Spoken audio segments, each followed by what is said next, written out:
neurosequential model in education is basically it's an approach that brings certain core concepts about the way the brain works into educational settings. Now, that it's interesting that it's been framed as a trauma-informed approach, which it is, but the reality is it has universal application across the entire spectrum of children, whether you've had no adversity or a lot of adversity. And, they're really teaching people about how the brain processes information, what are the circumstances by which we learn optimally, what are the most effective ways to shape behavior. Things like that are universally applicable, and that's kind of what we do with this model. One of the things that we teach with the neurosequential model is a very simple way to think about this. And it basically is that in order to get to the cortex, to be able to reason with somebody, you first need to be connected with them in some way, relationally connected. And so that's kind of the middle part of the brain. But before you can sort of effectively connect with somebody, there has to be at least a minimal degree of regulation. So a very dysregulated kid who's afraid is not going to be able to successfully be engaged. And if you can't engage them to sort of be with you in this moment, they're certainly not going to be able to cognitively learn anything. So we talk about this sequence of engagement: regulate, relate, and then reason. And one of the things that we see that happens all the time, both with parenting and coaching and teaching, is that all too often we adults try to reason with somebody before they're regulated.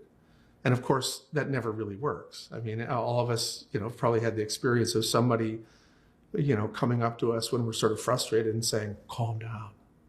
And as you well know, that very rarely works. In fact, it usually escalates you, makes you feel even more dysregulated. So the fundamental principle of this neurosequential model is to appreciate that the brain is involved in learning, the neuro part. Sequential is that the processing and development of the brain is sequential.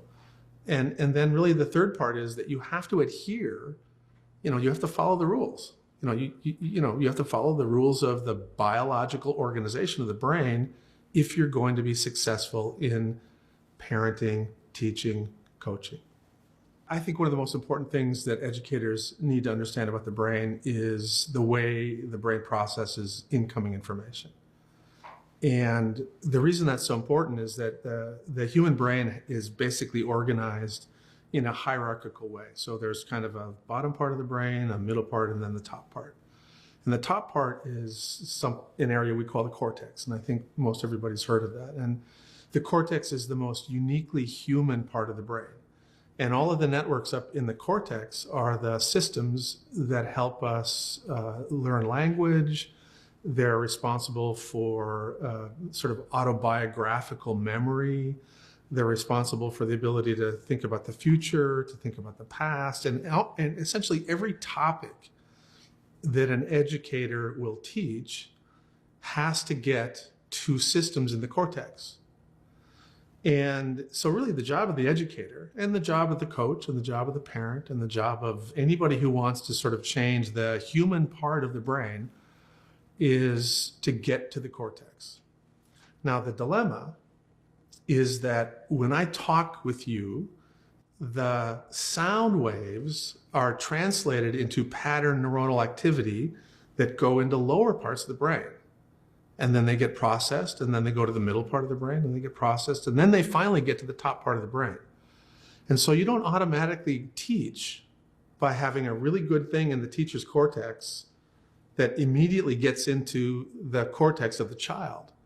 And so what you have to do is get through the middle part of the teacher's brain, the lower part of the teacher's brain, out into space, into the lowest part of the student's brain, into the middle part of the student's brain, and then finally up to the cortex. So there's a lot of places where that can go wrong.